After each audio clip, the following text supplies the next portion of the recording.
In today's lesson, we're going to be talking about graphing and the Cartesian plane. This is something that you should be familiar with from grade 6, but we will review it, and we do a similar thing in grade 7. So what is a Cartesian plane? So basically a Cartesian plane is a graph, and it has an x-axis, and it has a y-axis. So in this case, in grade 6, you only dealt with one type or one part of the Cartesian graph, and that's where all the numbers are positive. So if this corner is equal to 0, we can go up 1, 2, 3, 4, 5, just for the purposes of showing this to you. And then same thing from here, this is still 0. We go 1, 2, 3, 4, 5. So this is one quadrant of the Cartesian plane. We're going to be moving into using 4 quadrants. So we'll just start at this first one. This is the positive quadrant, or quadrant 1. Now, what can we do on this Cartesian plane? So last year you would have learned how to graph points on it. So if I were to graph a point, the point is called an ordered pair. So an ordered pair is a point that looks something like this. It's got an x value, and then it has a y value. So the first number is always the x value, and then the second number is always the y value. Now, it's easy to remember if you just think of alphabetical order, right? X comes before y.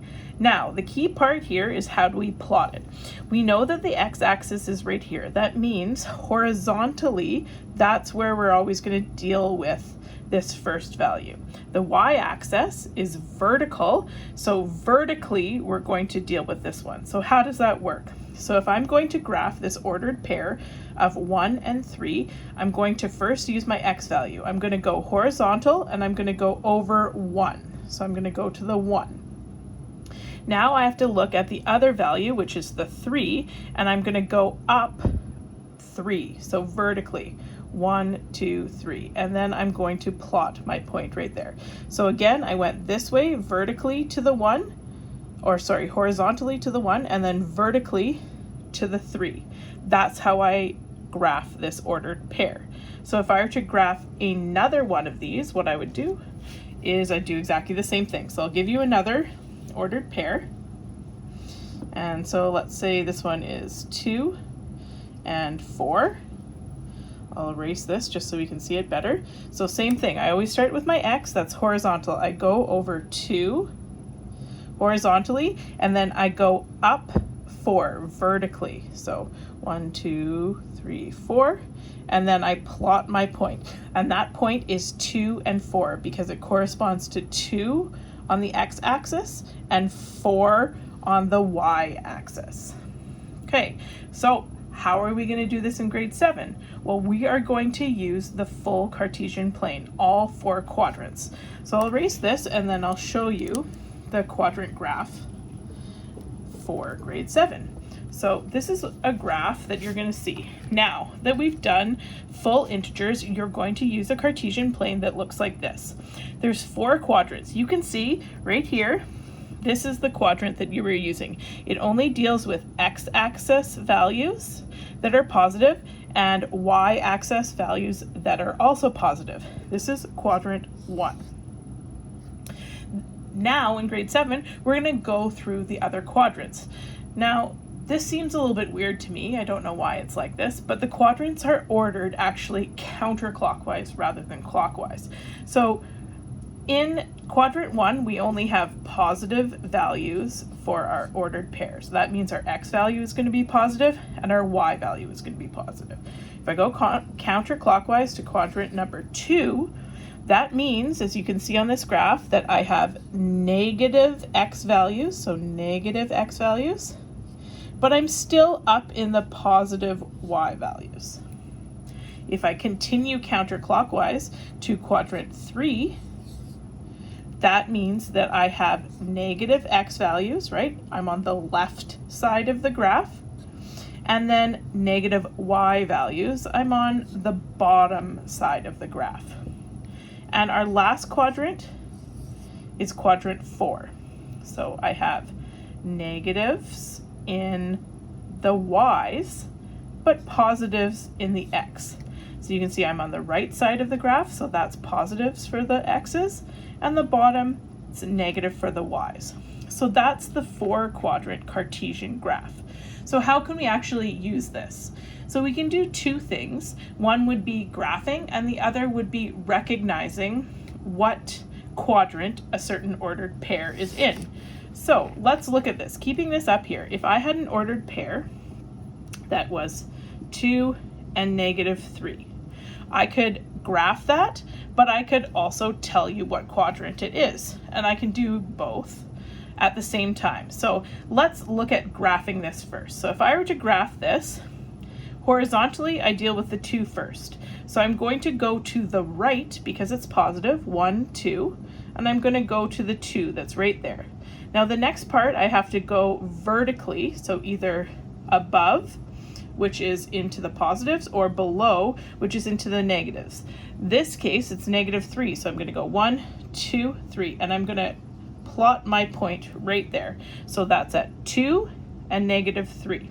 Now that I've plotted that, I can clearly see that that's in quadrant 4, and I can tell that without graphing it because I have a positive and a negative number.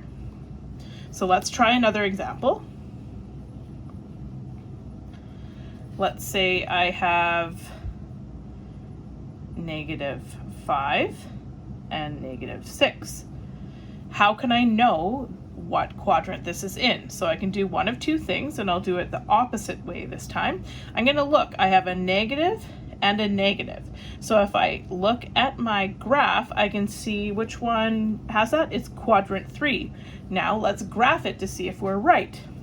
So let's start with the x value, the horizontal value on the x-axis. I'm going to move over 5 spaces to the 5. And then I need to deal with the y, negative 6. So that means I'm going to go down because it's a negative.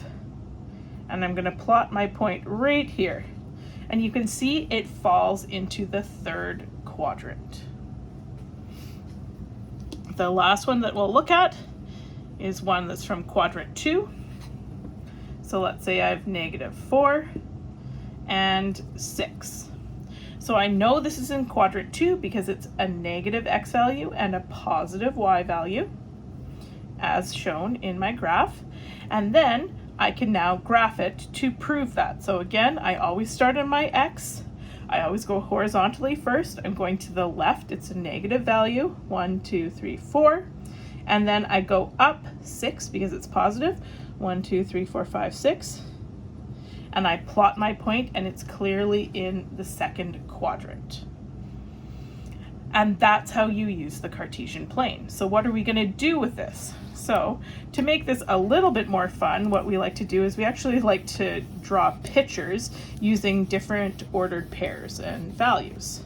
So one of the questions in your assignment will be corresponding with that. So for example, you can make and draw different pictures. I have already given you a picture, so there's things like SpongeBob, Superman, Mickey Mouse, flowers, whatever. And basically what you do, it's like connect the dots. And so it'll give you some things. So let's say I had one that looks like this.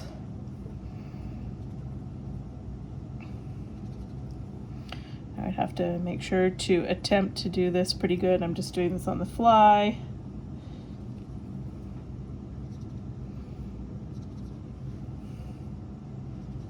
Okay, so if these are all my ordered pairs, I would connect the dots and I would make a picture. And this goes through like this. And so I have a picture of a heart. You will be doing that, but with different characters. So that's how we're going to work with the quadrants for now. And if you have any questions, as always, make sure you ask.